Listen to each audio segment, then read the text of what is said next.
We're gonna let me double check the audio real quick if I can. I'm gonna do a little short epistle here through the Spirit and the power of Yahweh Shemashai. You know, entitled "Keeping Your Eye on the Prize." We're gonna let me double check the audio real quick if I can. Okay, test, test, test.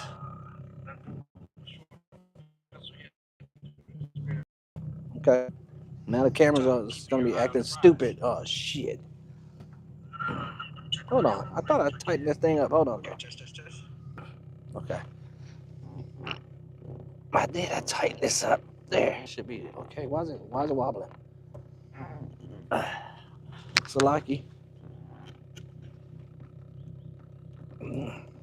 Setups are not the best in the world, you know. Yeah, oh, that's not good. So we're gonna just bring it out then, bro, through the Spirit and power. How about Shemashai? Salaki for the wobbling or whatever it's gonna do. I'll try to keep it short and sweet. This epistle is entitled "Keep Your Eye on the Prize." You know, through the ups and downs, the ins and outs, you know, of this walk of ours, just keeping our eye on the prize, on the kingdom of heaven. I was meditating about that today, you know, and it brought me through some familiar scriptures, you know, and I'm gonna bring it out real quick. Just a busy road all of a sudden. Shit, man. Let me hold on. Let me pull over. I'm gonna pull over and bring it out over here. Hold on, 1 second. Hold on. Shit.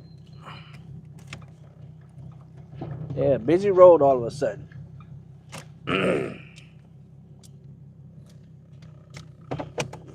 Okay.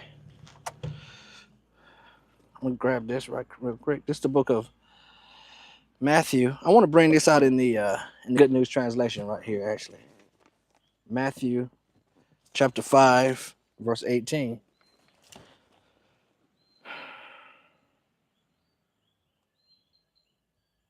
Let's start at verse 17. It says, teaching about the law.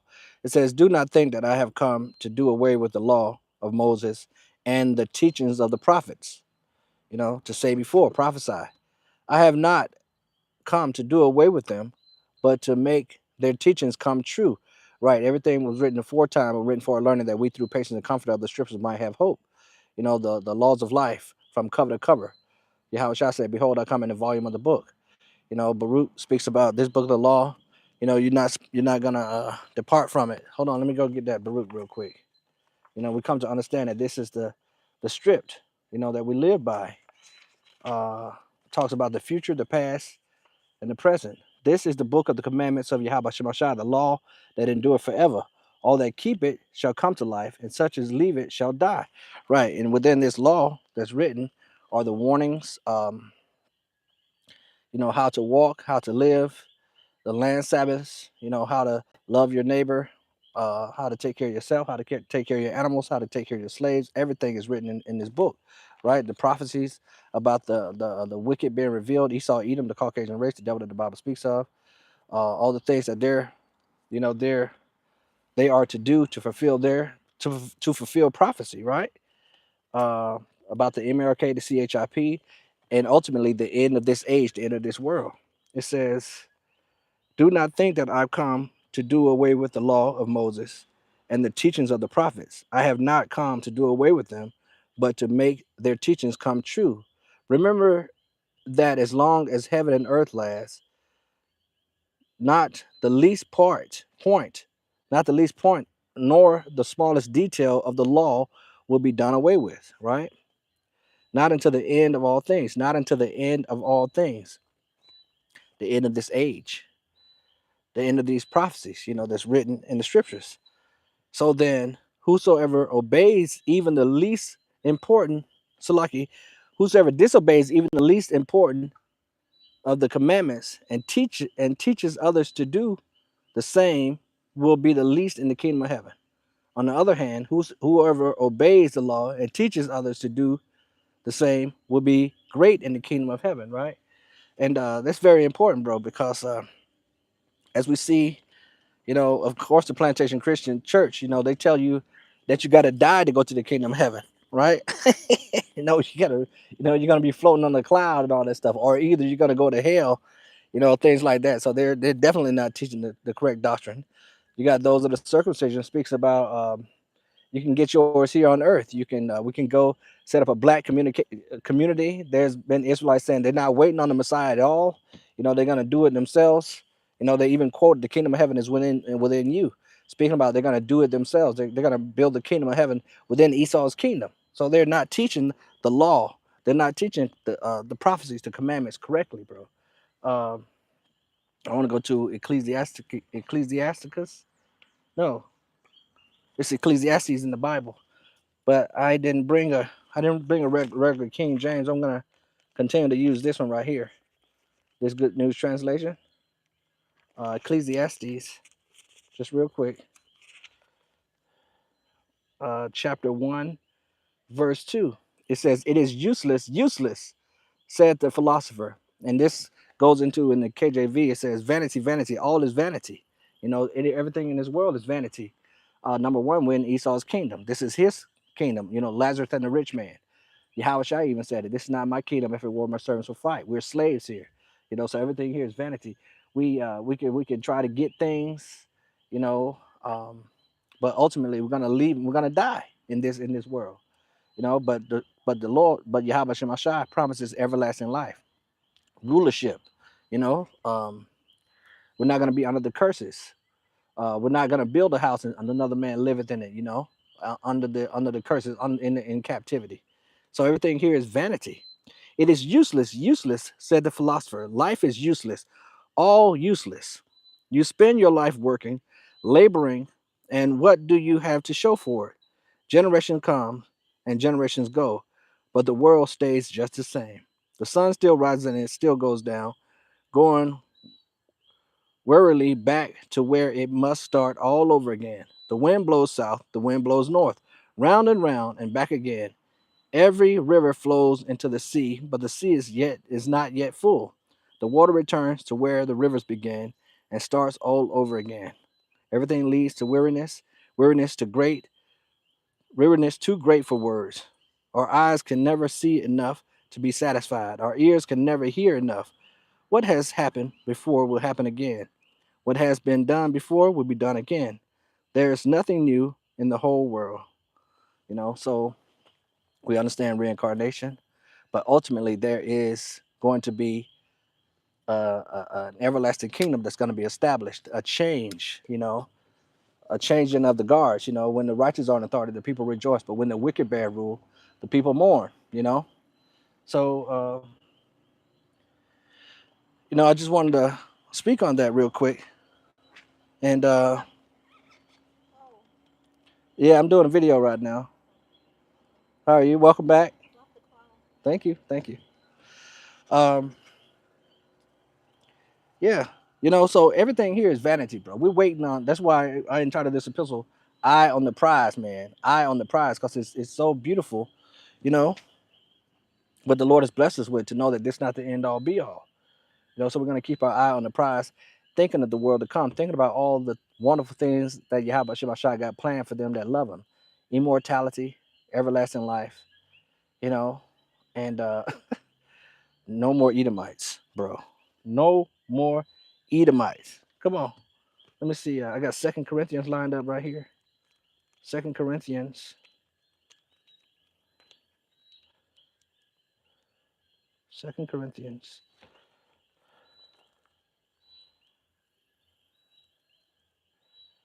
chapter 11, verse 4. Hold on, let me go. Now, this in the KJV, this speaks about if someone come preaches another JC, another Messiah. I'm trying to find it right here, you know, because it's worded differently. Let's see. Let me jump in here. Second Corinthians chapter 11, verse 3. I am afraid that your minds will be corrupted and that you will abandon your full and pure devotion to the Messiah in the same way that Eve was deceived by the snake's clever lies. Right? You got all these different philosophies and doctrines out here in this world.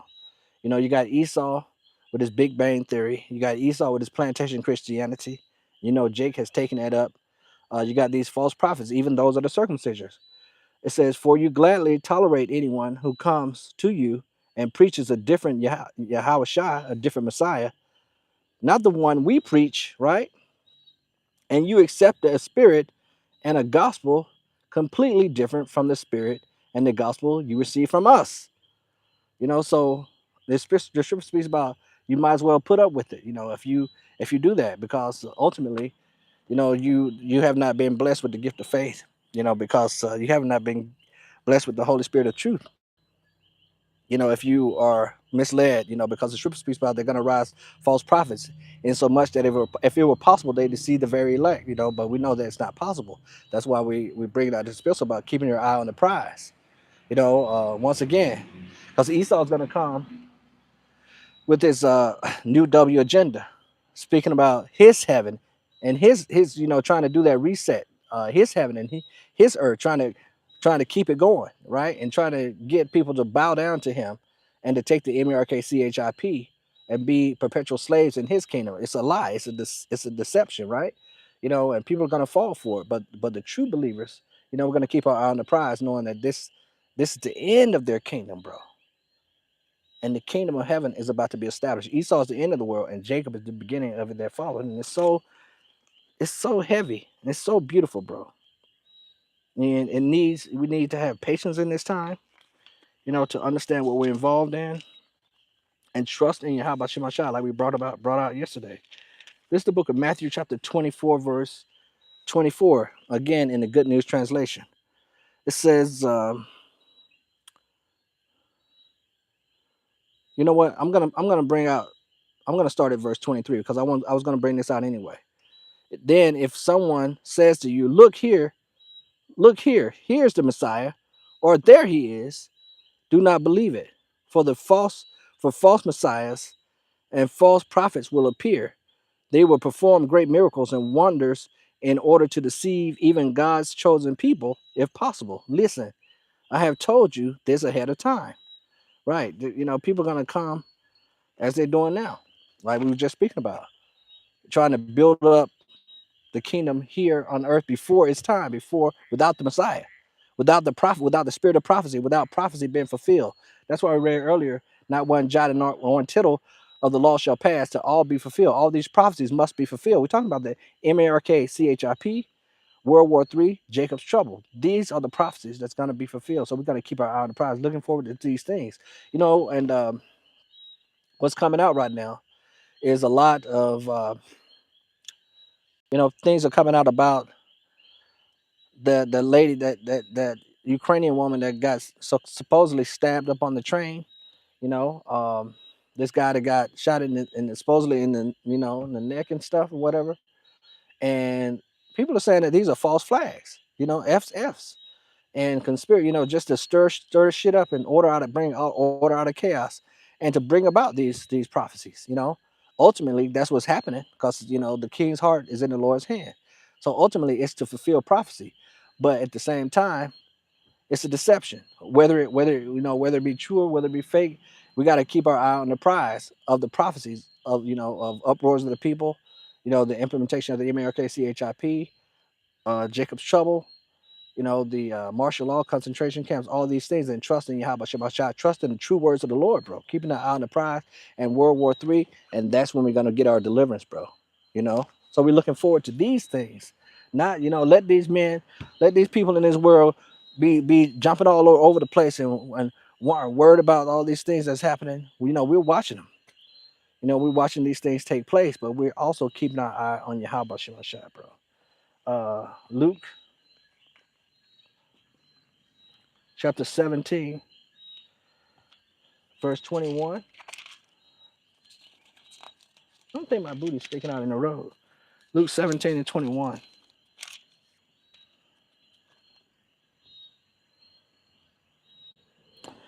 It says, oh, look, the header is the kingdom, the coming of the kingdom. That's beautiful. We're going to start at verse 20.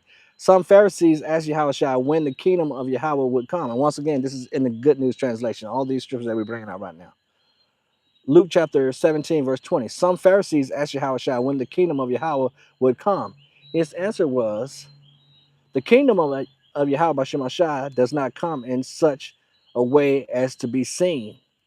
No one will say, look, here it is, or there it is, because the kingdom of Yahweh Shemashah is within you, bro. So we always keep that in mind. Can't nobody come to the true believers of Yahweh Shemashah and say, you know what, we just bought some land. I don't know why it's on my mind so much right now, because it's vanity. Everything here is vanity. This, like the brothers always say, the elders always say, somebody's renting an apartment in a burning building. You're slaves here. This is not your kingdom. This is not your rest. Yahweh Shemashah has commanded us to arise ye and depart, for this is not your rest. Get your mind right. Keep your eye on the prize, keep that eye single on the kingdom of heaven. So can't nobody come and tell us, send us some money, we're gonna buy some land over here, and we're gonna start a Hebrew Israelite community and all that stupidness. No, you know, we're always dedicated to Yahweh Shemashah and his will be done, and believing in his word. And that's as simple as I can say it, man. Eye on the prize, bro. Because there's a lot of things that's about to start happening, that can you know, you gotta be stable. And we're gonna read this right here. This is the book of Isaiah chapter 33, verse 6. In the King James Version, it says, wisdom and knowledge should be the stability of thy time. This is the book of Isaiah chapter 33, verse 6 in the Good News Translation. It says, I gotta start at verse 5 because the way it's worded here. It says, how great the Lord is. He rules over everything. He will fill Jerusalem with justice and integrity and give stability to the nation. Right. That's that wisdom and knowledge should be the stability of that time. Because Yahweh Shemashah has given us this understanding. He always protects his people and gives them wisdom and knowledge. Their greatest treasure is their reverence for the Lord. Right. Their greatest treasure is their reverence for Yahweh Shemashah. Just like our forefathers that were willing to put down their life than to go against Yahweh Shemashah. Just like we understand Revelation chapter 14, verse 9, if any man shall worship the beast and his image and take the MERKCHIP, they're going to be cast in the lake of fire. We understand, the trust in the Lord willing, being justified by faith, having a true reverence and fear of the one true living God. The Lord gives us this wisdom, this knowledge, this understanding to know this, to know him, to know that what he requires, to really believe this. And we're going to end this epistle off right here, this simple epistle, just speaking about keeping your eye on the prize, baby. We're going to end it off in 2nd Ezra. Hold on. There it is. 2nd Ezra chapter 8, verse 52. 8:52. Let's start at verse 51. It says, but understand thou for thyself and seek out the glory for such as be like thee, right? We all, having the same mind, having the same judgment, all on one accord, having the mind of Yahweh Shemashah, being gathered together by this word of truth. But understand thou for thyself, being fully persuaded in their own mind, and seek out the glory for such as be like thee. For unto you is paradise open, bro. Keeping our eye on the promises, on the kingdom of heaven being established, where dwelleth righteousness, where we're going to be lords over it. Paradise is open unto you. The tree of life is planted. The time to come is prepared. Plenteous is made ready. A city is builded, and rest is allowed. Yea, perfect goodness and wisdom. Rest is allowed, bro, because right here, the thief coming not but to steal, kill, and destroy you. How about Shemashah said, I've come so they can have life and have it more abundantly, bro. So all we have to do is hold on to this truth and trust in the Lord and pray to the Lord and beg the Lord, once again, to don't take not that Holy Spirit away from us, to allow us to endure to the end, to have mercy on us, to protect us in these last days. So I just wanted to bring out a little short epistle, man, through the Spirit and the power of Yahweh Shemashah about the wonderful things that the Lord got planned for them that love him, all the promises he's got set up. And we have this stored right here in our mind, in our heart, holding fast to these things. We've been called out of that darkness into this marvelous light to get ready to fulfill this prophecy. There's something, somebody's got to make it for his name's sake. And Lord willing, we're part of that number. So with that, I want to give all honors and praises to Yahweh, Bahashem, Yahweh Shai, Bahashem, Rekak, Wadash. I want to give double honors to the elders and apostles of Great Millstone for bringing out 100% truth and keeping it real. Salutations to the 144 hopeful elect of Israel, who's pushing this word in all truth and sincerity, and the 1/3 of Israel who believe in the word and follow the Lamb wherever it goes. Shalom, Israel. Shalom, y'all. Lord willing, the audio is okay because phone thing, audio things looking funny on